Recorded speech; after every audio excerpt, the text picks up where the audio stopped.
ప్రేమమూర్తి 6వ భాగం. 5వ భాగంలో ప్రదీప్ రోజాతో అడ్జస్ట్ అవ్వలేక నిర్మలను మర్చిపోలేక సతమతమవుతూ ఉంటాడు. ఇక రోజా తండ్రి అల్లుడు మనసు ఎక్కడ విరిగిపోతుందో అని బాధతో కూతురికి నచ్చజెప్పలేక అల్లుడి బాధ చూడలేక నలిగిపోతూ ఉంటాడు. కథ కొనసాగుతుంది. అలా అని నేను అననమ్మా, ప్రదీప్ కూడా అలా శాసించే మనస్తత్వం కలవాడు కాడు. అలాంటి వాడి అయితే నిన్ను ఎక్కడికి కదలనిచ్చేవాడు కాడు. వాళ్ళ ఊరు నువ్వు వెళ్ళకపోతే ఊరుకునేవాడు కాడు. మొదటి నుండి నువ్వు పెరిగిన వాతావరణం అన్నీ గ్రహించాడు కాబట్టే దేనికి అభ్యంతరం చెప్పడం లేదు. చూడు తల్లి, మీ ఇద్దరిది ఒక్క మాట అవ్వాలి, ఒకే ప్రాణంలా ఉండాలి. ఒకరి కోసం ఒకరు ఏమైనా చేయాలనేంత అభిమానం ఒకరి యందు ఒకరికి ఉండాలి తల్లి. అప్పుడే అందం ఆనందమును. అలా అతని మాట వింటే వాళ్ళ అమ్మలా ఓ మడిచీర కట్టుకొని పొయ్యి దగ్గరే కూర్చోమంటారు డాడీ. ఈ రోజుల్లో పల్లెటూళ్ళల్లో ఉన్నవాళ్ళు బయట ప్రపంచం ఎలా నడుస్తుందో తెలుసుకొని ఎంతో చలాకీగా ఉంటుంటే ఈయనేమిటి అస్సలు సరదానే లేదు. అన్నింటికీ నిషేధాలే. మీకు అలాగే ఇష్టమైతే నన్ను కూడా అదే రీతిలో పెంచాల్సింది. రోజా గొంతు వణికింది. నా ఉద్దేశం అది కాదు తల్లి. నీకు అర్థమయ్యేలా చెప్పలేకపోయానేమో అంతే. నువ్వు బాధపడితే నేను భరించలేనమ్మా. ఆ మాట నమ్ముతావా? తండ్రి అడిగిన తీరుకి రోజా కాస్త తగ్గింది. తండ్రి అంటే రోజాకి గౌరవం. అందుకే పండగ నాడు చీర కట్టుకోవడం తనకిష్టం లేకపోయినా తండ్రి 3, 4 చీరలు తెచ్చి పండగ రేపనగా పండగ వెళ్ళిన మర్నాడు కూడా కట్టుకో, పండగ నాడే ప్రత్యేకంగా కట్టుకున్నట్టు అనిపించదుగా అని బ్రతిమాలితే సరే అని ఒప్పుకుంది. అసలు ఎప్పుడు రోజా ఇష్టాలు సరదాలు ఆయన కాదనలేదు. అందుకే రోజాకి అసంతృప్తి అంటే ఏమిటో, బాధ అంటే ఏమిటో బొత్తిగా తెలియదు. ఇప్పుడు మనసులో సాంబమూర్తి ఇదంతా తన తప్పే అని బాధపడుతున్నాడు. తను పెద్దవాడవుతున్నాడు. ప్రదీప్ ఎంతకాలం ఎన్నింటికి ఓరిమి సహిస్తాడు? అతని మనసు విరిగిపోతే రోజా ఒంటరిదైపోతుంది. ఈ ఫ్రెండ్సు డబ్బున్నంతకాలం, అవసరం ఉన్నంతకాలం తిరిగే రకాలే. ఫ్రెండ్షిప్ అంటే ఏమిటో బొత్తిగా తెలియని వాళ్లే రోజా ఫ్రెండ్స్ అందరూ కలిసి స్వేచ్ఛగా తిరిగితే తమకి నచ్చింది ఎవరికి వెరవకుండా స్వతంత్రంగా చేసేస్తే అదే గొప్ప, అదే జీవితం వాళ్ళ దృష్టిలో. అందుకే అంటారేమో పిల్లల్ని పెంచడం కూడా ఒక కళే అని. తనకి ఆ కళ ఎక్కడిది? మళ్ళీ పెళ్లి చేసుకోమని ఎంత చెప్పినా రోజాకి ఎక్కడ అన్యాయం జరుగుతుందోనని తను పెళ్లి చేసుకోలేదు. కంటికి రెప్పలా ప్రాణంలో ప్రాణంలా పెంచాడు. తన పెంపకం ఫలితం ఈ విధంగా ఉంది. బాధగా నిట్టూర్చాడు. తండ్రి ముఖంలో దిగులు చూసింది రోజా. తండ్రి మీద ఉండే గౌరవం వల్ల ప్రదీప్ తీసుకొచ్చిన చీర కట్టుకోదలిచింది. తండ్రి చేయి మీద చేయి వేస్తూ మెల్లగా అంది, దీనికింత బాధపడడం ఎందుకు డాడీ? నేను బాధపడితే మీరు చూడలేనప్పుడు మీరు బాధపడితే నేను మాత్రం చూడగలనా? నేను ఆ చీర కట్టుకుంటాను, బాధపడకండి. ఆ కాస్త మాటకే ఆయన మనసు పొంగిపోయింది. చాలా సంతోషం తల్లి. రోజా, నా మీద కోపం లేదుగా? కూతురు కళ్ళల్లోకి చూస్తూ అడిగాడు. మీ మీద నాకెప్పుడైనా కోపం వచ్చిందా? నాకెప్పుడు కోపం రాదు. ఆయనకి ఇప్పుడెంతో తేలిగ్గా ఉంది. ఇంకా ఈ పూట ఏ విషయాలు ఎత్తదలుచుకోలేదు. ఇంత తేలిగ్గా ప్రదీప్ తెచ్చిన చీర కట్టుకుంటుందని ఆయన అనుకోలేదు. ఉదయం 8 గంటలవుతోంది. ప్రదీప్ అప్పుడే బద్ధకంగా కళ్ళు తెరిచాడు. రోజా సోఫాలో కూర్చొని కాఫీ తాగుతూ ఆనాటి పేపర్ చూస్తోంది. అతను వెంటనే మళ్ళీ కళ్ళు మూసుకున్నాడు. అతనికి వద్దు, నేను ఈ ఆవేదనని భరించలేను, నాకు ఏ జ్ఞాపకాలు గుర్తుకు రావద్దు అని ఎంత మర్చిపోదామన్నా అతనికి సాధ్యం కావడం లేదు. రాత్రి 1 గంటకి ఇంటికొచ్చాడు, పడుకున్నాడు. అతనికి రాత్రంతా నిద్రలేదు. ఏ తెల్లవారుజామునో నిద్ర పట్టింది. అతని కళ్ళు విపరీతంగా మండుతున్నాయి. తల సుత్తులతో కొట్టినంత బాధగా ఉంది. అమ్మ రోజా, సాంబమూర్తి హాల్లోంచి పిలిచాడు. వస్తున్నా డాడీ అంటూ కాఫీ కప్పు కింద పెట్టి పేపర్ తీసుకునే వెళ్ళింది. ఏమి డాడీ అంది. ప్రదీప్ ఇంకా లేవలేదమ్మా అడిగాడు. ఇంకా లేవలేదు. ఎప్పుడు ఇంత పొద్దెక్కేదాకా పడుకోలేదు కదమ్మా. లేపలేకపోయావా? రాత్రి చాలా పొద్దుపోయి వచ్చుంటారు డాడీ. పోనీ పడుకోనివ్వండి. సెకండ్ షోకి వెళ్ళాడా? ఏమో డాడీ, నాకు తెలియదు. ఇంకా ఆయన ఏమీ అడగలేదు. ఆయన ఆఫీస్ రూమ్లోకి వెళ్ళిపోయాడు. రోజా హాల్లోనే కూర్చుంది. ప్రదీప్ ఇంక తప్పదు అన్నట్లుగా లేచాడు. ముఖం కడుక్కొని స్నానం చేసి గదిలోంచి బయటికి వచ్చాడు. ప్రదీప్ని చూస్తూ రంగా కంగారుగా లోపలికి పరిగెత్తాడు అతనికి కాఫీ తీసుకురావడానికి. అతను హాల్లోకి వచ్చేసరికి రంగా కాఫీ కప్పుతోనూ రావమ్మ ఉగాది పచ్చడి గిన్నెతోనూ వచ్చారు. బాబుగారు అంటూ చిన్న కప్పులో పోసి అందివ్వబోయింది. రోజా అతన్నే చూస్తోంది. టీపాయ్ మీద పెట్టండి, తర్వాత తీసుకుంటాను అని రంగా చేతిలో కాఫీ కప్ అందుకున్నాడు. ఇంత చాదస్త మనిషి ముందే ఆ చేదు పచ్చడి ఎందుకు తినలేదా అన్న ఆశ్చర్యం ఆ కళ్ళల్లో స్పష్టంగా కనబడుతోంది. అతను కాఫీ కప్పు నోటి దగ్గర పెట్టుకోబోయాడు. అదేమిటి, రావమ్మ ఇచ్చింది తీసుకోలేదేం? కళ్ళు వెడల్పు చేస్తూ అడిగింది. అతను కళ్ళు తిప్పి రోజా కేసు చూశాడు. తననే పరీక్షగా చూస్తోంది. నువ్వు తీసుకున్నావా అని అడిగాడు. నేనా? ఆశ్చర్యంగా కనుబొమ్మలెత్తింది. పండగలంటేనే నమ్మకం లేని దాన్ని ఈ చేదు పచ్చడి ఎలా తింటాననుకున్నారు? ఇంతేనా నా గురించి తెలుసుకున్నది అన్నట్లుగా చూసింది. పోనీ తీపి ఎక్కువ వేసుకోవచ్చుగా అతను యాంత్రికంగా అన్నాడు. రోజాకి ఏదో ఒక జవాబు చెప్పాలి, అందుకే అలా అన్నాడు. అతన్ని వీడి అతని మనసు మధురమైన జ్ఞాపకాల్లోకి జారిపోతోంది.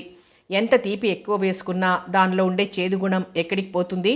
కోరి కష్టాలని తెచ్చుకోవాలనుకున్న వాళ్లే ఈ వేప పువ్వు పచ్చడి తింటారు. నాకు కష్టాలని కొని తెచ్చుకోవాలనే కుతూహలం లేదు. ప్రదీప్, ఉగాది పచ్చడి గురించి అసలైన అర్థాలు నాకు తెలియదు. నా అభిప్రాయాలు చెప్తున్నాను విను. జీవితంలో వేప పువ్వు లాంటి సంఘటనలు ఏమైనా ఎదురైతే భయపడకుండా మనం నిబ్బరంగా నిగ్రహంగా ఉందామని ఈరోజే నిర్ణయం తీసుకుందాం. ఓకే? నా చేత ఓకే అనిపించి అలా ఎందుకు చేశావు నిర్మల? అతని హృదయం ఆక్రోశించింది. ఎందుకన్ని తీయని కబుర్లు చెప్పావు? ఒక్కసారి నన్ను విసుక్కోలేదు, ఒక్కసారైనా నన్ను విమర్శించలేదేం? మూన్నాళ్ల ముచ్చటగా ఎందుకు అలా మురిపించావు? ఎందుకు మౌనంగా నన్నింత నరకయాతనికి గురి చేశావు? ఎప్పుడూ నా పక్కనే ఉంటానన్నావు. నువ్వు ఎక్కడ ఎలా ఉన్నావో కూడా నేనేమాత్రం తెలుసుకోలేని చోట ఉన్నావు. మాట్లాడుతున్న రోజా ఆగిపోయింది. అతను మనిషి ఇక్కడ ఉన్నా అతని మనసు ఇక్కడ లేదని గ్రహించింది. బహుశా వాళ్ల ఊళ్ళో చేలగట్ల వెంట పరుగులు తీస్తూ ఉంటుంది అని నిరసనగా అనుకుంది. ఏమిటలా అయిపోయారు? రోజా మాటతో రెప్పపాటు కాలం మనసులోనే ఉలిక్కిపడ్డాడు. ఏమిటి అన్నాడు. అదే నేను అడుగుతున్నాను. అతను మాట్లాడలేదు. కాఫీ కప్పు నోటి ముందు మళ్ళీ పెట్టుకోబోయాడు. నా గురించి మీరు మారక్కర్లేదు. మన ఇద్దరిలో ఒక్కళ్ళు తింటే చాలుగా. రోజా గొంతులో అతని అలవాట్ల పట్ల హేళన తొంగి చూసింది. నువ్వు తిన్నావుగా, మళ్ళీ నేనెందుకు? ఉగాది పచ్చడి ప్రతివాళ్ళు తినాల్సిందే. అంతస్తులతో ప్రమేయం లేదు. ఎందుకో తెలుసా? మనిషి జీవితానికి ఈ పచ్చడికి అవినాభావ సంబంధం ఏదో ఉంది. అందుకే బట్టలు ధరించడంలో, పిండి వంటలు చేసుకోవడంలో ఎక్కువ తక్కువలున్నా ఈ పచ్చడి చేయడంలో అందరూ సమానమే. ఎంత గొప్పవాళ్ళైనా దీనిలో బంగారం కలపరుగా. అదేమిటి అలాగే నిలబడ్డారు? రోజా లేచి నిలబడింది. ప్రదీప్ గబగబా కాఫీ తాగి బయటికి వెళ్ళిపోయాడు. ప్రదీప్ వెళ్ళిన వైపే కొద్ది క్షణాలు చూసి తను ఆ చేదు పచ్చడి తినలేదని కాబోలు. అబ్బా, ఇంత చాదస్త మనిషేమిటి బాబు విసుగ్గా అనుకుంది. బయటికెళ్ళిన ప్రదీప్ 12 గంటల వరకు పిచ్చిగా తిరిగాడు. అతనికి హఠాత్తుగా గుర్తుకొచ్చింది, తను వెళ్ళందే మామగారు భోజనం చేయరని. పెద్దాయన ఆయన్నెందుకు బాధ పెట్టడం అనుకున్న ప్రదీప్ ఇంటికి వెళ్ళాలని, లేకపోయినా తప్పనిసరిగా వచ్చాడు. అతను గేటు తీసుకుని లోపలికి వచ్చేసరికి సాంబమూర్తి ఆతృతగా వరండా చివరి మెట్టు మీద నిలబడి ప్రదీప్ రాక కోసమే ఎదురు చూస్తున్నాడు. ప్రదీప్ని చూడగానే గబగబా ఎదురొచ్చి, ఎక్కడికి వెళ్ళావు ప్రదీప్ అని అడిగాడు. ఆ కంఠంలో చెప్పలేనంత ప్రేమాభిమానాలు నిండి ఉన్నాయి. అప్పుడే వచ్చేద్దామని వెళ్ళాను. ఓ ఫ్రెండ్ కనబడి తీసుకెళ్ళాడు. మీరు భోజనం చేశారా అని అడిగాడు. నువ్వు రాకుండా ఎలా చేస్తావనుకున్నావు? నువ్వు టిఫిన్ అయినా తీసుకోకుండా వెళ్ళిపోయావు. నాకేం తోచలేదు. పెళ్ళయ్యాక పండక్కి నువ్వు ఇక్కడ ఉండడం ఇదే మొదటిసారి. రారా, కాళ్ళు కడుక్కొని రా, తర్వాత మాట్లాడుకుందాం ప్రదీప్ భుజం తడుతూ అన్నాడు. రోజా మూతి తిప్పుకొని లోపలికి వెళ్ళిపోయింది. తండ్రి అంత బ్రతిమాలుతున్నాడు కాబట్టే అతను ఆ విధంగా ఉన్నాడు. తండ్రి కూడా కాస్త ఖచ్చితంగా ఉంటే ఎంత బాగుండేది. సాంబమూర్తి ఎన్నో వంటకాలు చేయించాడు. ఆయన ఎంత అభిమానంతో చేయమన్నాడో రావమ్మ అన్ని వంటకాలు అంత శ్రద్ధగా చేసింది. టేబుల్ నిండా రకరకాల పిండి వంటలు ఉన్నా మనసంతా శూన్యంగా ఉండడంతో ప్రదీప్కి అసలు ఏదీ తినబుద్ధి కాలేదు. ప్రదీప్, ఏమిటలా మునివేళ్లతో కెలకడం? వీటిలో ఏదీ పారాయడానికి లేదు. పోనీ ఓ పంచేద్దాం, పోటీ పెట్టుకుందాం. నెగ్గిన వారి మాట ఓడిపోయిన వారు సంవత్సరం కాలం వినాలి ఉత్సాహంగా అన్నాడు.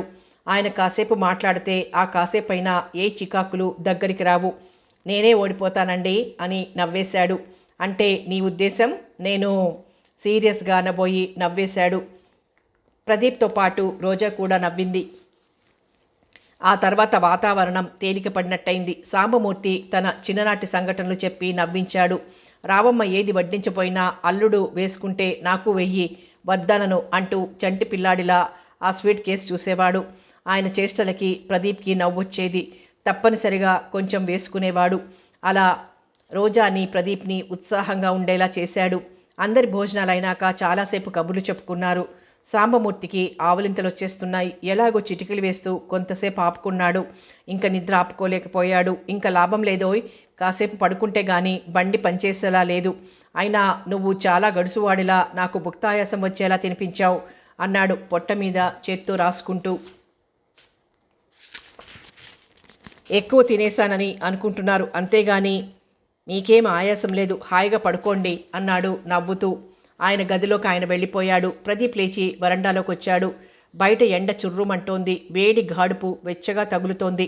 ప్రదీప్ ఓ పావుగంట బయటికి చూస్తూ అలాగే నిలబడ్డాడు. తర్వాత లోపలికి వచ్చాడు. రోజా దేనికోసమో వెతుకుతోంది. ప్రదీప్ టేబుల్ ముందున్న కుర్చీలో కూర్చున్నాడు. అంత క్రితం సగం చదివిన పుస్తకం చేతిలోకి తీసుకుని పేజీలు తిప్పసాగాడు. బీరువా తలుపులు మూసి పరుపు ఎత్తి చూసింది. టేబుల్ మీద చూసింది. రోజా వెతుకుతున్నది ఎక్కడా కనిపించలేదు. చీరేది ప్రదీప్ అడిగింది. అతని పుస్తకంలోంచి తలెత్తుతూ ఏ చీర అని అడిగాడు. అదే మీరు తీసుకొచ్చిన చీర, తెచ్చిన చోటుకే వెళ్ళింది. రోజా నుండి చూపులు మళ్లించుకుంటూ అన్నాడు. అంటే రోజాకు అర్థం కాలేదు. ఇచ్చేశాను, చాలా మామూలుగా చెప్పాడు. ఎవరికి? కొట్టువాడికి. రోజాకి అతని నిర్లక్ష్యానికి చాలా కోపం వచ్చింది. కాస్త రంగు బాగుండలేదన్నానని చీర తిరిగిచ్చేస్తారా? అంటే మీరు ఏది తెచ్చినా నోరు మూసుకుని కట్టుకోవాలన్నమాట. 2 అడుగులు ప్రదీప్ కేసు చూస్తూ అడిగింది. రోజా, నీకు ఆ రంగు నచ్చలేదు. నీకు నచ్చని చీర కట్టుకోమని బలవంతం చేయడం నాకు ఇష్టం లేదు. అసలు ఎవరి చేత ఇష్టం లేని పని చేయించడం నాకు ఇష్టం ఉండదు. అది మంచి పని కాదు. అందులో తిండి విషయంలో, బట్టల విషయంలో అథారిటీ చేయడం కానీ బలవంతం పెట్టడం కానీ అస్సలు చేయకూడదనేదే నా అభిప్రాయం. ఇంకా విషయం మర్చిపో. రోజా అతని కళ్ళల్లోకి చూసింది. ఆ కళ్ళల్లో కోపం కనబడలేదు. ఆ కంఠంలో వెటకారం ధ్వనించలేదు. రోజా చాలా గమ్మత్తుగా ఇంకేమీ మాట్లాడలేనట్టు కొద్ది క్షణాలు నిలబడి యువతలకొచ్చేసింది. భోజనాల దగ్గర తండ్రి మాటలతో కాస్త ప్రసన్నంగా మారిన రోజా ఇప్పుడు ప్రదీప్ చెప్పు తీసుకుని కొట్టినట్టుగా గప్చిప్పుగా ఆ చీర షాపులో ఇచ్చేశాడు. ఎంత తెలివి!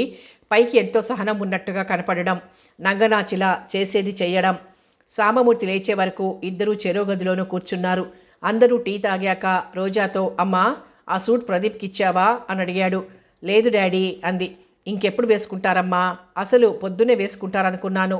సరే, ప్రదీప్ ఎక్కడికో వెళ్ళాడు, వెళ్ళి అతనికి బట్టలు ఇచ్చి నువ్వు వేసుకో. మీరే చెప్పండి డాడీ, ముఖం పక్కకు తిప్పుకుంటూ అంది. అదేమిటమ్మా? ఆశ్చర్యంగా అనుమానంగా చూశాడు. భోజనాల దగ్గర ఆ తర్వాత ఇద్దరూ బాగానే ఉన్నారు. మళ్ళీ ఇంతలో ఏమైంది? అవును డాడీ, మీరు చెప్పారు. మీ మాట మీద గౌరవంతో ఆ చీర కట్టుకుంటానన్నాను. నాతో మాట మాత్రం చెప్పకుండా ఆ చీర కొట్లో ఇచ్చేశారట. ఇది బాగుందా? రోషంగా అడిగింది. జవాబు చెప్పలేనట్టు చూశాడాయన. ప్రదీప్ని తప్పు పట్టడానికి లేదు. పైకి కోపంగా ఏమీ అనకపోయినా రోజా మాటలకి అతని మనసు రోషపడి ఉంటుంది. ఆ మాట అంటే రోజా కస్సున లేస్తుంది. భగవాన్! ఇంత క్రితం వరకు రోజా సంరక్షకుడిగా ఒక ఎత్తు, ఇప్పుడు ఇద్దరి మధ్య పెద్దవాడిగా తన జీవితం అడకత్తెరలో పోకచెక్కలా అయింది. ప్రదీప్ని సమర్థిస్తే రోజాకి కోపం వస్తుంది. తప్పు లేనిది ప్రదీప్కి ఏమని చెప్పాలి? అస్తమానం రోజాని వెనకేసుకొస్తే మాత్రం ఏం బాగుంటుంది? ఆయనకెంతో బాధనిపించింది. అయినా ఆయన అదేం పైకి కనిపించనీయలేదు. ఎంత సంతోషంగా ఉన్నట్టు హుషారుగా మాట్లాడాడు. ప్రదీప్ని పిలిచి బట్టలిచ్చి వేసుకోమన్నాడు. పండక్కి కొత్త బట్టలు వేసుకునే అలవాటు నాకు లేదండి. అయినా నేనేం చిన్నపిల్లవాడిని కాదుగా అన్నాడు. చాలా బాగుందోయ్, నువ్వేం చెప్పినా నేను సిగ్గుపడాల్సి వస్తోంది. ముఖం అదోలా పెట్టాడు. అదేమిటి? ప్రదీప్ అర్థం కానట్టు చూశాడు. కాకపోతే ఏమిటి చెప్పు? నువ్వు కొత్త బట్టలు వేసుకోకపోతే నీకన్నా పెద్దవాడిని నేను వేసుకుంటే నలుగురు నవ్వరు. పోనీ నేను కూడా మానేద్దామా అంటే ఆ బట్టలు కొన్నప్పటి నుండి నా మనసు వాటి మీదే ఉంది. ఏం చేద్దామో నువ్వే చెప్పు అమాయకంగా అడిగాడు. ప్రదీప్ నోటికి తాళం పడింది. ఆయన అభిమానంలో నటన లేదు. గొడవలు రాకుండా ఎవరి మనసు కష్టపడకుండా సర్దేసేయాలనే మంచి మనసు కలవాడు. ఆయన మనసు నొప్పించలేక ఎన్నో చేశాడు. ఇప్పుడు అలాగే మారు మాట్లాడకుండా ఆయన ఇచ్చిన బట్టలు ధరించాడు. రోజా జార్జెట్ చీర కట్టుకుంది. పట్టు చీర కట్టుకోలేకపోయావా అమ్మా అన్నాడు. రేపు కట్టుకుంటాను డాడీ అంది. సరే సరే అన్నాడు. ప్రదీప్ కేసి ఓరగా చూసింది రోజా. ప్రదీప్ అస్సలు చూడటం లేదు. అసలు అతని మనసు ఇక్కడ లేదు. నువ్వు ఏం తెచ్చినా నాకు నచ్చుతుంది ప్రదీప్. ప్రదీప్, నేను చాలా అదృష్టవంతురాల్ని కదూ. నిర్మల అతని మనసు బాధగా మూలిగింది. ఈ సంవత్సరం ఇలా ఉన్నాం, వచ్చే సంవత్సరం ఎలా ఉంటామో. ఒక్కొక్కళ్ళ హాయి అంటూ ఉంటాం. అతను తల విదిలించాడు. సాంబమూర్తి ప్రదీప్ కేసి తిరుగుతూ అడిగాడు, ఏదైనా పిక్చర్కి వెళ్దామా, లేకపోతే ఎటైనా సరదాగా తిరిగొద్దామా? మీ ఇష్టం, ఎక్కడికైనా నాకు అభ్యంతరం లేదు అన్నాడు. ఏం రోజా, కూతుర్ని అడిగాడు. పిక్చర్కే వెళ్దాం డాడీ అంది. ఏమంటావు ప్రదీప్? మళ్ళీ ప్రదీప్ని అడిగాడు. సరే అన్నాడు. వెళ్తూ దారి పొడుగునా ఏవో కబుర్లు చెప్తూనే ఉన్నాడు సాంబమూర్తి. ఆయన చెప్పే కొన్ని మాటలకి ప్రదీప్ రోజా నవ్వకుండా ఉండలేకపోతున్నారు. 2 రోజులు ఏ గొడవ లేకుండా మామూలుగా జరిగిపోయినాయి. ఆ రోజు ప్రదీప్ అప్పుడే వచ్చాడు. అతనికి విపరీతమైన తలపోటుగా ఉంది. ఇంటికి రాగానే టాబ్లెట్ వేసుకొని కళ్ళు మూసుకొని పడుకోవాలనుకున్నాడు. అతను బట్టలు మార్చుకుని కాళ్ళు కడుక్కోవడానికి బాత్రూంలోకి వెళ్ళబోతుంటే ఎక్కడికో వెళ్ళిన రోజా విసురుగా వచ్చింది. వస్తూనే, ఆ చీర ఎక్కడిచ్చానన్నారు? నిలదీసినట్లు అడిగింది. ఎక్కడిస్తాను? తెచ్చిన కొట్లో. ఆ దూకుడేమిటో అతనికి అర్థం కాలేదు. ఎందుకు దాస్తారు? మీరు ఎవరికి తెలియదనుకొని చేస్తే దాగుతుందనుకున్నారా? ఆవేశంగా అడిగింది. ఏమిటి చెప్పేదేదో తిన్నగా చెప్పు, కొంచెం విసుగ్గా అన్నాడు. మీరు ఆ చీర సరోజకిచ్చారు కదూ? అతని కళ్ళల్లోకి గుచ్చి చూస్తూ అడిగింది. రోజా అరిచినట్లుగా అన్నాడు. మీరు అరిచినంత మాత్రాన నేనేం హడలిపోను. ధైర్యంగా ఇచ్చినప్పుడు నాతో ఆ మాట ధైర్యంగా చెప్పొచ్చుగా. అంత అబద్ధాలు ఆడటం ఎందుకు? రోషంతో రోజా ముక్కుపుటాలు అదిరాయి. రోజా అతను రోజా దగ్గరగా వచ్చాడు. చూడు, ఇంతవరకు నువ్వు ఏ విషయంలో ఎలా మాట్లాడినా ఊరుకున్నాను. ఎందుకో తెలుసా? నువ్వు అనే మాటలు నా ఒక్కడికి సంబంధించినవే కాబట్టి. ఇంకో మనిషితో కలిపి నీ ఇష్టం వచ్చినట్టు మాట్లాడావంటే ఊరుకోను. ఏం చేస్తారు? కొడతారా? నిన్నొక్క మాటే అనలేని వాడిని కొట్టడమా? ఆహా, పెద్ద గొప్ప మనసు. అంటే రోషం వస్తుంది. గుట్టుగా ఉండాలనుకున్నప్పుడు ఆ మనిషితో కూడా చెప్పాల్సింది, ఎవరికి చెప్పొద్దని. ఇప్పుడేమంటారు అన్నట్టు చూసింది. ఎవరు చెప్పారు? సరోజా, పద అడుగుదాం. అతను బట్టల స్టాండ్ దగ్గరికి వెళ్ళి ప్యాంట్ తీసుకున్నాడు. సరోజ అంత తెలివి తక్కువదేం కాదు. తను నాతో ఎందుకు చెప్తుంది? ఎవరు చెప్పారు? అతను ప్యాంట్ తొడుక్కుంటూ అడిగాడు. ఎవరో చెప్పారు. ఎవరో అంటే కాదు, ఎవరు చెప్పారో చెప్పు, నీ ఎదురుగానే నేను అడుగుతాను ఆవేశంగా అన్నాడు. అతని మనసు ఉడికిపోతోంది. మహా గొప్ప పని చేస్తారు. మీరు దెబ్బలటానికి వెళ్తే వాళ్ళు చెప్తారా? అయితే ఊరుకో. అడ్డమైన వాళ్ళ మాటలు నమ్మి ఇష్టం వచ్చినట్టు మాట్లాడకు, ఖచ్చితంగా చెప్పేశాడు. అతనికి చాలా ఆగ్రహం కలిగింది. అతను షాపులో చీరిచ్చేసి తనకి 2 ప్యాంట్లకి షర్ట్లకి బట్టలు తీసుకొని టైలర్కి ఇచ్చేసి వచ్చాడు. తను సరోజకి చీర ఇవ్వడం ఏమిటి? చిచి. అవును, నా స్నేహితులందరూ మీకు అడ్డమైన వాళ్లే, రోషంగా అంది. నిజంగా స్నేహితులే అయితే ఇలా చిచ్చు పెట్టరు వెంటనే అన్నాడు. అలా ఎందుకు అనుకోవాలి? నా కళ్ళు తెరిపించారనుకోవచ్చుగా. అయితే నడు, ఎవరు చెప్పారో అడుగుతానో. అతను షర్టు కూడా తీసేసుకున్నాడు. మీరు దెబ్బలాడటానికి సిద్ధంగా ఉన్నా నేను సిద్ధంగా లేను. స్నేహితుల్లో నాకు పరువుంది. పరువు? పళ్ళబీగునన్నాడు. అంటే నాకు పరువు లేదా? కస్సుమన్నట్టుగా అడిగింది. చెప్పినా నీకు అర్థం కాదు. నీ డబ్బుకి హోదాకి వాళ్ళు నీ చుట్టూ తిరుగుతున్నారు, కానీ అంతకంటే ఏం లేదు. ఇప్పుడు కాకపోతే ఎప్పుడైనా తెలుసుకుంటావు. మీ కుళ్ళు నాకు తెలుసు. నా చుట్టూ 10 మంది తిరుగుతారని మీకు బాధ. నేను సంతోషంగా ఉంటే బాధ, ఆనందంగా ఉంటే బాధ. నేను ఎలా ఉంటే సంతోషిస్తారు? దేనికైనా పెట్టి పుట్టాలి. నేను పెట్టి పుట్టాను, నాకన్నీ ఉన్నాయి. చాలా సంతోషం రోజా. దేనికైనా పెట్టి పుట్టాలి. నువ్వు అన్నింటికీ పెట్టి పుట్టావు. నేను దేనికి పెట్టి పుట్టలేదు. ఇంకా వాదనలు అనవసరం. తేల్చుకోదలుచుకుంటే బయలుదేరు, లేదంటే ఇంకా ఆ విషయం నా దగ్గర తీసుకురావద్దు, ఖచ్చితంగా అన్నాడు. చెప్పులు చప్పుడయ్యేలా విసురుగా అడుగులు వేస్తూ ఆ గదిలోంచి వెళ్ళిపోయింది రోజా. 2 చేతులతో తలపట్టుకుంటూ కుర్చీలో కూలబడ్డాడు ప్రదీప్. అసలు జరిగిన విషయం, ప్రదీప్ ఆ చీర షాపులో ఇచ్చినప్పుడు రోజా ఫ్రెండ్ శ్యామల, ఆమె భర్త ఉన్నారు. శ్యామల వాళ్ళని ప్రదీప్ చూడలేదు. అసలే అతని మనసు చిరాగ్గా ఉంది. కానీ శ్యామల ప్రదీప్ చీర షాప్లో ఇస్తూ కలర్ నచ్చలేదు అంటూ ప్యాంట్ షర్టు బట్టలు తీసుకోవటం చూసింది. అంత క్రితం రోజా భర్త చీర తీసుకురావడం, తనకి ఆ చీర నచ్చలేదని చెప్పింది. ప్రదీప్ షాప్లోంచి వెళ్ళిపోయాక సరోజ వచ్చింది. 2 చీరలు తీసుకుంది. ఆ చీరల్లో ప్రదీప్ వాపసు ఇచ్చిన చీర ఒకటి. ఒక్కరోజు ఎవరూ దెబ్బలాడుకోకపోతే తోచిన శ్యామల ఈ విషయం మరో 4 మాటలు కలిపి రోజా చెవిన వేసింది. సరోజ సరిగ్గా ఆ చీరే కట్టుకొచ్చింది. సరోజకి రోజాకి పడటం లేదని ఫ్రెండ్స్ అందరికీ తెలిసిపోయింది. సరోజ వస్తుందన్న పార్టీకి ప్రదీప్ని రమ్మని బలవంతం చెయ్యదు రోజా. అతనికి పార్టీలు గొప్పలు చాటుకోవాలనే తాపత్రయంతో చేసే కోలాహలాలు అస్సలు నచ్చదు. అందుకే రోజా కోసమే వెళ్లే ప్రదీప్కి రోజా పార్టీకి రమ్మని అడగని రోజున గొప్ప రిలీఫ్గా అనిపిస్తుంది. ఆ చీర ప్రదీప్ రోజాకి కొని నచ్చక వాపసిచ్చాడని తర్వాత తెలిసింది. సరోజకి చెడుగుణం లేకపోయినా ప్రదీప్ అంటే ప్రత్యేకమైన ఇష్టం ఉన్న సరోజకి ఎందుకో ఆనందం అనిపించింది. ప్రదీప్ ఎంతో ఇష్టపడింది, తనకి ఇష్టమైంది, గమ్మత్తుగా ఉంది అనుకుంది. సరోజది విచిత్రమైన స్వభావం. సవతి తల్లి ఎప్పుడూ సాధిస్తూ ఉండేది. ఆమె పిల్లలు కూడా సరోజని హేళన చేసేవారు. తండ్రి కూడా రెండవ భార్య మాటలు పట్టుకొని సరోజని తిట్టేవాడు. డబ్బు బాగా ఉంది, భార్య ప్రోద్బలంతో చదువు చెప్పించకుండా మంచి కట్నం ఇచ్చి డబ్బున్న వాడికే ఇచ్చి పెళ్లి చేశాడు. సరోజ భర్తకి ఎంత సంపాదించినా ఆశ తీరదు. అతని నిద్దట్లో కూడా ధనరాశులే కల్లోకొస్తాయి. భార్యకి నగలు చీరలు కొంటాడు. అంతటితో అతని బాధ్యత తీరిపోతుంది. అతని ధ్యాస ఎప్పుడు ఏ బిజినెస్ చేసి ఎంత సంపాదించాలి, ఇదే ఆలోచనలు. సరోజకి అంత ఇంట్లో ఒక్కదానికి పిచ్చెక్కినట్లుంటుంది. ఫ్రెండ్సు, పార్టీలు, పిక్నిక్లు వీటితోటే కాలక్షేపం చేసుకోవాలి. పార్టీలకి పిక్నిక్లకి ఎంతోమంది ఆడామగా వస్తారు. అంతమందిలో ఆణిముత్యంలా ప్రదీప్ మాట అభిమానంగా ఎవరిని నొప్పించని విధంగా మాట్లాడే తీరు సరోజకి ఎంతో నచ్చాయి. అతనితో మాట్లాడుతుంటే ఆప్తులతో మాట్లాడుతున్నట్టుంటుంది. ఆప్తులనేవాళ్లు లేక అభిమానం కోసం, ఒక చల్లని మాట కోసం తాతాలాడే సరోజకి ప్రదీప్ మాటలు మండే మనసు మీద పన్నీటి వర్షంలా పనిచేశాయి. ఏ పార్టీకి వచ్చినా సరోజ కళ్ళు ప్రదీప్ కోసం వెతికేవి. ఇది గ్రహించిన రోజా సరోజ గుణాన్ని శంకించింది. సరోజతో పూర్తిగా మాట్లాడటం మానేసింది. వారం 10 రోజులు రోజా చూపులతోనే ప్రదీప్ని కోసేలా చూసింది. అసలు మాట్లాడలేదు. అసలే మనసు వికలమై ఉన్న ప్రదీప్ మాట్లాడితే మాట్లాడదాం అన్నట్టు మానుకున్నాడు.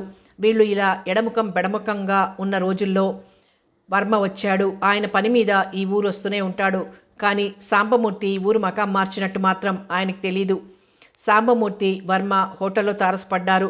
సాంబమూర్తి మా ఇంటికి రాకుండా వెళ్ళడానికి వీల్లేదని ఇంటికి తీసుకొచ్చాడు. వర్మ కూతురికి ఎన్ని సంబంధాలు చూసినా ఇంకా పెళ్లి కుదరలేదు. మొదట గుమ్మంలోకి రాగానే ప్రదీప్ రోజాల జంట చూడగానే కడుపులో పెద్ద మంటలా లేచినా వాళ్ళు ఏమంత సఖ్యతగా లేరని ఒక్క రోజులో గ్రహించేశాడు. దాంతో ఆయన మనసు కొంత శాంతించింది. నువ్వెప్పుడొచ్చినా తిన్నగా ఇక్కడికే వచ్చేయాలి, లేకపోతే నాకు చాలా కోపం వస్తుంది సాంబమూర్తి అన్నాడు. ఇక్కడికే వస్తాను, నువ్వు మెడ మీద చేయి వేసి గెంటినా వెళ్ళను సరా అన్నాడు. వర్మ ఉన్నన్నాళ్ళు ప్రదీప్కి ఊపిరి ఆడనట్టుగా ఉంటుంది. ఆయన వెళ్ళిపోయాక తేలిగ్గా గాలి పీల్చుకుంటాడు. అప్పటి నుండి ఆయన వచ్చినప్పుడల్లా ఇక్కడికి వస్తూ ఉండేవాడు. సంవత్సరం గిర్రున తిరిగిపోయింది. సాంబమూర్తికి హార్ట్అటాక్ వచ్చింది. మనిషి చాలా డీలా పడిపోయాడు. ప్రదీప్ మామగారి కోరిక మీద ఉద్యోగానికి రిజైన్ చేసి బిజినెస్ చూసుకుంటున్నాడు. ఆయనకి సుస్థి చేసినప్పటి నుండి ప్రదీప్కి ఎన్నో అప్పగింతలు పెట్టసాగాడు. ఏమిటి మీరిలా బేలగా మాట్లాడతారు? మీరు తొందరలోనే ఇదివరకులా బిజినెస్ చూస్తారు, ఇంకా రెట్టింపు ఉత్సాహంగా చేస్తారు. మీరే ఇలా దిగులు పడితే రోజా ఎంత కంగారు పడుతుంది? మీరు ఏ ఆలోచనలు పెట్టుకోకుండా విశ్రాంతి తీసుకోండి అనేవాడు. ప్రదీప్, నా భయం నేను ఏమవుతానని కాదు, రోజా గురించే. చెప్పినా అర్థం చేసుకోలేని అమాయకత్వం. రోజా ఏమన్నా ఇలా చెప్పటం స్వార్థమే అనుకో. నువ్వు రోజాని అర్థం చేసుకోమని కోరుతున్నాను ప్రదీప్. ఒక పాపో బాబో పుడితే రోజాలో తప్పకుండా మార్పు వస్తుందన్న ఆశ, నమ్మకం నాకున్నాయి ప్రదీప్. ఆ శుభగడియ ఎప్పుడు రానున్నదో. రోజాలో చిన్నపిల్లప్పటి నుండే విపరీత భావాలుండేవి. ఏమంటే ఏం బాధపడుతుందోనని భయపడేవాడిని. దానికి సాయం చిన్నప్పుడు చాలా వీక్గా ఉండేది. ఏదైనా తనకిష్టం లేనిది చేసినా అది తప్పమ్మా అని మందలించబోయినా ఏడ్చేది. అలా ఏడిస్తే అదేం శాపమో గాని మర్నాడే జ్వరం వచ్చేసేది. రోజా మీదే పంచప్రాణాలు పెట్టుకొని బ్రతుకుతున్నాను. రోజాకి రొంప పట్టినా నేను భరించలేకపోయేవాడిని. ఏమవుతుందోనని భయపడిపోయేవాడిని. ఈ భయాలతో రోజా భావాలు ఏ విధంగా మారుతున్నాయో కాస్త కూడా గ్రహించలేకపోయాను. గ్రహించుకున్నాక మాన్పించలేకపోయాను. పెళ్ళయ్యాక మార్పు వస్తుందని నేను పెద్దగా అనుకోలేదు. మనసులో ఉన్నమాట నిర్మోహమాటంగా చెప్పేస్తున్నాను ప్రదీప్. నీ దగ్గర అబద్ధమాడినా దాచినా నాకు మహాపాపం చుట్టుకుంటుంది. రోజా ఎన్ని సంబంధాలు తీసుకొచ్చినా ఇష్టపడలేదు. నిన్ను ఇష్టపడింది. ఆ మూడు ఎక్కడ మారిపోతుందోనని భయపడి మీ నాన్నగారి దగ్గరికి వెళ్ళాను. సరే, జరిగినవి నీకు తెలుసు. నువ్వు సహనం కలవాడివని, రోజా ప్రవర్తనకి నువ్వైతే ఓరిం పడతావన్న ఆశ నాకుంది. అందుకే త్రిపుర పెళ్లి మాటలకి మీ నాన్నగారు వచ్చినప్పుడు 2 పెళ్ళిళ్ళు ఒకే ముహూర్తానికి జరగాలన్నాను. తర్వాత కారణం ఏమో గాని నువ్వంత సుముఖంగా లేవని తెలిసి నా గుండె అదిరిపోయింది. అన్ని సంబంధాలు తెస్తే నిన్ను ఇష్టపడింది. శుభలేఖలందరికీ వెళ్ళిపోయాయి. ఏం జరుగుతుందా అని అరచేతుల్లో ప్రాణాలు పెట్టుకున్నాను. మీ నాన్నగారిని అడిగితే అదేం లేదన్నారు. ఇంకా నేను ఎక్కువ తర్కించదలుచుకోలేదు. ఏ విషయం వినవలసి వస్తుందోనని.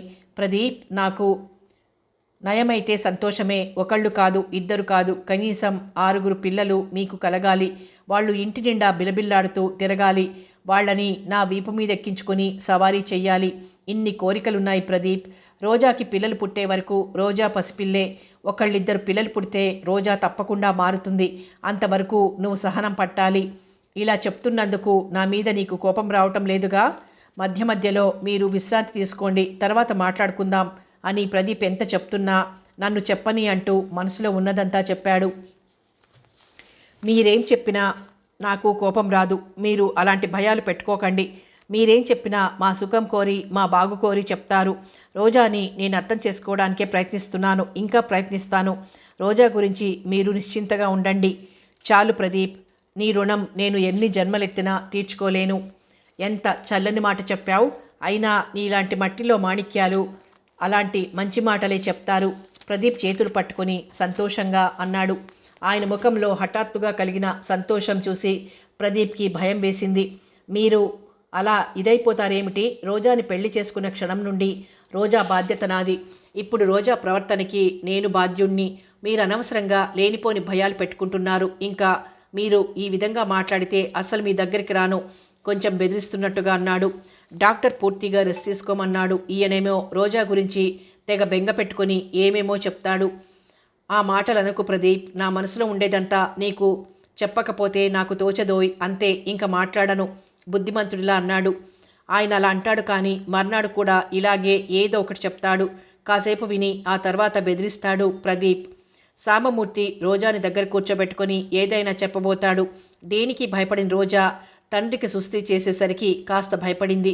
తండ్రి మంచి చెడ్డల గురించి చెప్పబోతే మీరు అలా మాట్లాడకండి డాడీ, నాకు భయం అంటుంది. కూతురు భయపడటం, బాధపడటం ఏమాత్రం సహించలేని సాంబమూర్తి రోజా స్నేహితుల గురించి అడిగి మాట మార్చేస్తాడు. రోజాకి తండ్రి మీద ఎంత అభిమానం, గౌరవం ఉన్నా ఆయనకి సుస్థి చేశాక కూడా స్నేహితులు, పార్టీలు ఏం తగ్గించుకోలేదు. రోజాకి ఒక్క పూట స్నేహితుల్ని కలవకపోయినా, కనీసం వారానికో పార్టీ లేకపోయినా ఊపిరి ఆడనట్టవుతుంది. వర్మ పని మీద ఆ ఊరొచ్చి ఇంటికొచ్చాడు. సాంబమూర్తికి సుస్థి చేసినట్టు తెలిసి బాధపడ్డాడు. నాకెందుకు కబురు చేయలేదని కోప్పడ్డాడు. ఆయన ఎప్పుడొచ్చినా అమ్మాయి అమ్మాయి అంటూ చనువుగా మాట్లాడతాడు. ప్రదీప్ ఆయనకి మొదటి నుండి కూడా దూరంగా ఉండి అడిగిన వాటికే జవాబులు చెప్పాడు. వర్మ ఎలా మాట్లాడినా పట్టించుకోడు. ఒకసారి భార్యని, కూతుర్ని తీసుకొచ్చాడు. రత్నమాల తన కూతురికి పట్టవలసిన అదృష్టం రోజాకి పట్టిందని, తన కూతురి అదృష్టం రోజా గద్దలా తన్నుకుపోయిందని ఉడుక్కుంది. అసలు వాళ్ళింటికి రాను అంది. కాదులే రా, అమ్మాయిని 4 చోట్లకి తిప్పితేనే తీరుతెన్నులు తెలుస్తాయి అన్నాడు గడుసుగా. భర్త ముఖంలోకి అర్థం కానట్టు చూసింది. నా ముఖం కేసి తర్వాత తీరిగా చూద్దు గాని అమ్మాయి నువ్వు తయారవ్వండి తొందర పెట్టేశాడు. భర్త ఎందుకో చాలా హుషారుగా ఉన్నట్టు గ్రహించింది రత్నమాల. ఎందుకో మాత్రం అర్థం కాలేదు. వర్మ మనసులో ఏముందో బొత్తిగా తెలియని సాంబమూర్తి వాళ్ళని సాదరంగా ఆహ్వానించాడు. వర్మ కూతురికి ఎన్నో సంబంధాలు చూసి విసిగిపోయాడు. ఇంత డబ్బు ఉండి కూడా కూతురికి పెళ్లి చెయ్యలేను అన్న దిగులు పట్టుకుంది. ఇక్కడికి వస్తూ పోతూ ఉండటంతో ప్రదీప్, రోజా కలిసిమెలిసి వీలుంటుందని గ్రహించేశాడు. అలా 2-3 సార్లు వచ్చి వెళ్ళాక ఎలాగైనా ఏ పద్ధతిలోనైనా తన కూతురికి పెళ్ళంటూ చేసేయాలనుకున్నాడు. అందుకే రోజాతో ఎంతో అభిమానంగా మాట్లాడి ప్రతి మాటకి, చేసే ప్రతి పనికి ప్రత్యేకమైన విలువ ఇస్తూ ఆ ఇంట్లో ఒకటిగా కలిసిపోయాడు. రత్నమాల కూడా ప్రదీప్, రోజాల మధ్య సఖ్యత లేదని గ్రహించేసింది. ఆ మాటే భర్తతో రహస్యంగా అంది. వర్మ భళ్ళున నవ్వాడు. నిజమండి, రోజా భర్తని అస్సలు లెక్క చేయదు, నేను విన్నాను. అందుకేనే వెర్రిముఖమా నేను చెప్తున్నానంటూ చెవిలో నెమ్మదిగా తన అభిప్రాయం చెప్పాడు. ఒక్కడుగు వెనక్కి వేసింది. తప్పు కదూ అంది. తప్పప్పులు చూసుకుంటూ కూర్చుంటే అయ్యే పనులు కాదు. అయినా నాకు తప్పు కనబడలేదు. నేను బుద్ధిమంతుడిలా ఉండిపోయాను కానీ మా తాత, నాన్న 2 పెళ్ళిళ్ళు చేసుకున్న వాళ్లే. వాళ్ళనెవరూ ఆక్షేపించిన వాళ్ళు లేరు. లౌక్యంగా నవ్వాడు. ఆ, మీరు చాలా బుద్ధిమంతులు. మీ వేషాలు ఎవరికి తెలియనివి? పోనీలే, నీకన్నీ తెలుసు. మనం ఇంటి దగ్గర తీరిగ్గా దెబ్బలాడుకుందాం. అమ్మాయిని కాస్త తెలివిగా మాట్లాడేలా చూడు. ప్రదీప్ కాస్త సుముఖుడయ్యాడంటే రోజా సంగతి నేను చూసుకుంటాను. ఇష్టమైతే ఉంటుంది, లేకపోతే లేదు. వద్దండి, నాకేదో భయంగా ఉంది. మన అమ్మాయికి పెళ్లి కాకపోయినా పర్వాలేదు, భయంగా అంది ఆవిడ. ముఖానప్పుడే చెమటలు పట్టాయి. ఏయ్, మన అమ్మాయికి పెళ్ళైతే క్రమేపీ రోగం నయమవుతుందని అన్నారుగా, మరి అమ్మాయి సంగతి ఎలాగో తెలుసుకొని వచ్చిన వాళ్ళు వచ్చినట్టే వెనక్కి వెళ్ళిపోతున్నారా? మరి ఎలా పెళ్లి చేయమంటావు? పెళ్లి కాకపోతే మన తర్వాత అమ్మాయి గతేం కాను? సంపాదించిన ఈ ఆస్తి ఏ గంగలో కలపను. మగాడు ఎన్ని పెళ్ళిళ్ళు చేసుకున్నా తప్పులేదు. ఆ లోకంలో ఉన్న ఆ భగవంతుడే అలా నిర్ణయించాడు. కాదంటావా? చెప్పు, తక్షణం వెళ్ళిపోదాం. రత్నమాలకి పాపమేమో గాని భయంగానూ ఉంది. పిల్లకి పెళ్లి చేయలేకపోతున్నామని, పెళ్లి చేస్తే గాని పిల్లకి ఆ రోగం తగ్గదని, తమ తర్వాత పిల్లకి ఎవరు దిక్కని బెంగగానూ ఉంది. భయంగానే ఒప్పుకుంది. రోజా ఇంట్లో ఉండేది తక్కువ కనుక సౌభాగ్యంతోనే ప్రదీప్కి కాఫీ టిఫిన్ పంపేది. ప్రదీప్ ఖచ్చితంగా చెప్పేవాడు రంగాతో, నా గదిలోకి ఎవరు రావటానికి వీల్లేదు. నువ్వు కాఫీ టిఫిన్ ఇవ్వకపోతే మానేయ్, అంతేగాని నువ్వు గోళ్ళు గిల్లుకుంటూ కూర్చుని ఇంటికి వచ్చిన అతిథుల చేత పంపిస్తావా? నీకు తలకాయ ఉందా? ఎప్పుడూ పల్లెత్తు మాట అనని ప్రదీప్ అలా కసురుకునేసరికి రంగా హడలిపోయాడు. చిన్నబాబు గారికి ఎంతో కోపం వచ్చి ఉంటుంది, అందుకే అలా అన్నారు అనుకున్నాడు. ఆ తర్వాత ప్రదీప్ గదిలోకి రోజా తప్ప దోమని కూడా లోపలికి వెళ్లకుండా కట్టుదిట్టం చేశాడు. సౌభాగ్యం పుస్తకాల కోసం అంటూ వెళ్ళబోతే అమ్మగారు వచ్చాక తీసుకోండి అనేశాడు. అయ్యగారు ఉన్నారుగా అంది. అయ్యగారు ఎవరిని లోపలికి రానియొద్దన్నారు. రానిస్తే నా కాళ్ళు విరక్కొడతానన్నారు. మా అమ్మా నాన్నలకి నేనొక్కడే కొడుకుని, నన్ను కుంటివాణ్ణి చేయకండి అన్నాడు.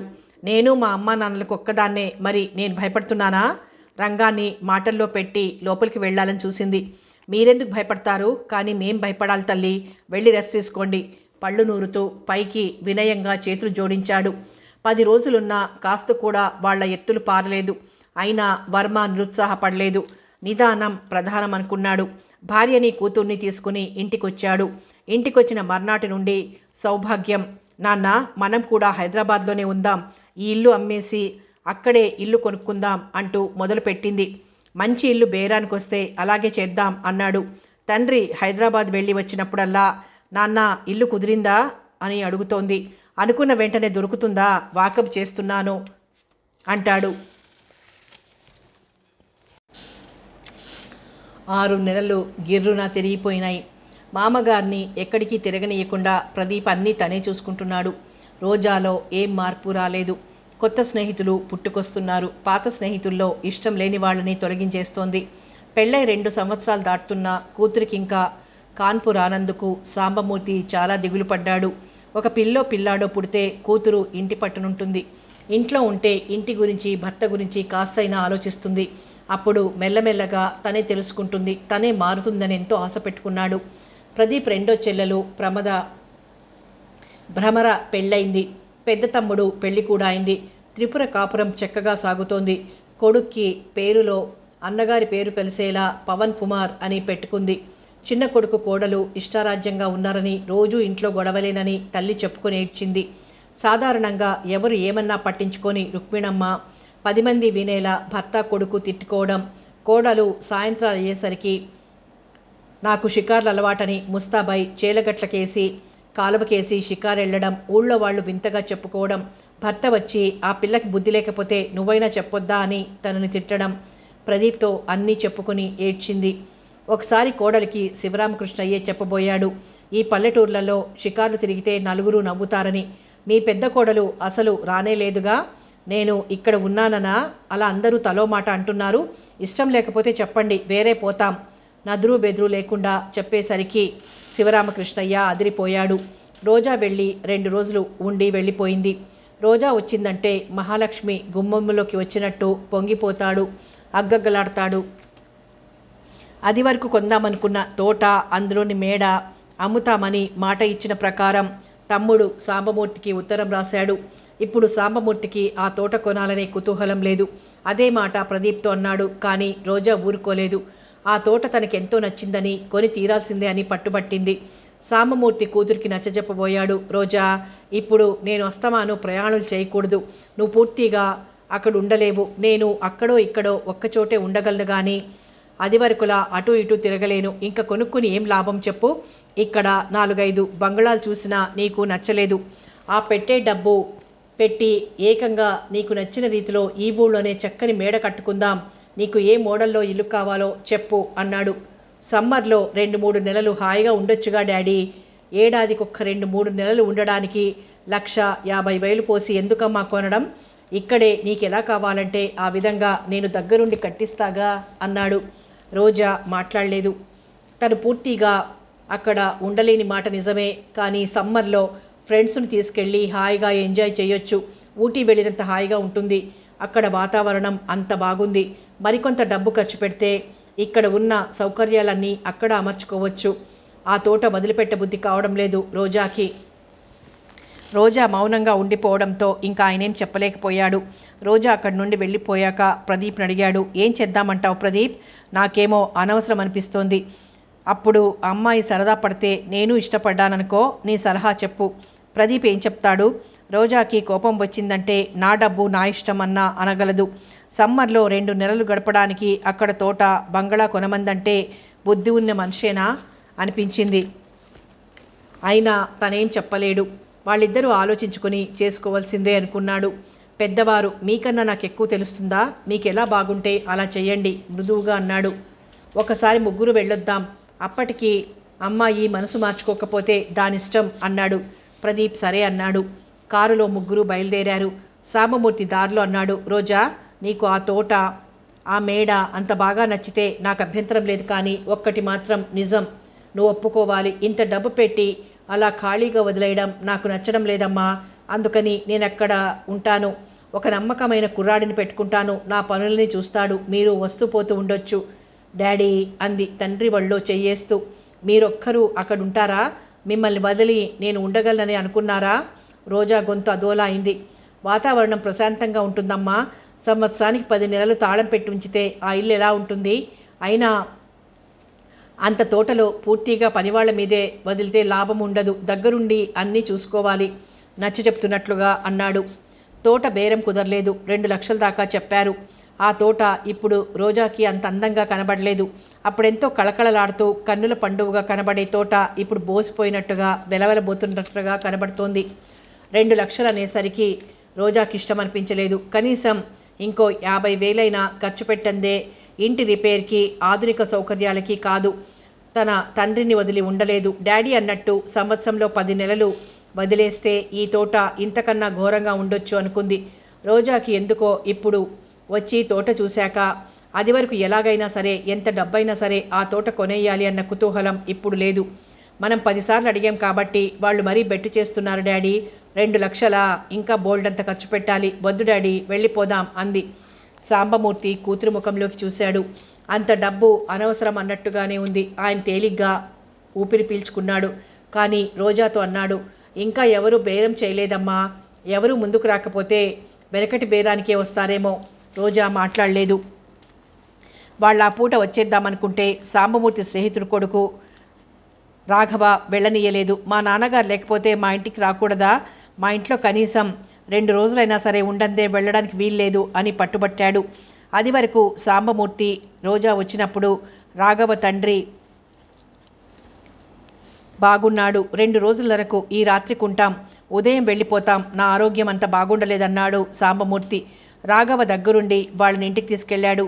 రాఘవ భార్య అనుపమ ఎంతో మర్యాద చేసింది. Raghava school final తప్పాడు. 30 ఎకరాల పొలం ఉంది. తండ్రితో ఇక చదవనని వ్యవసాయం చూసుకుంటానని చెప్పేశాడు. తండ్రిని ఇష్టమన్నాడు. అనుపమ BA పాస్ అయింది. రాఘవకి తనకన్నా చదువు తక్కువ అని ఏమీ చిన్నతనం పడలేదు.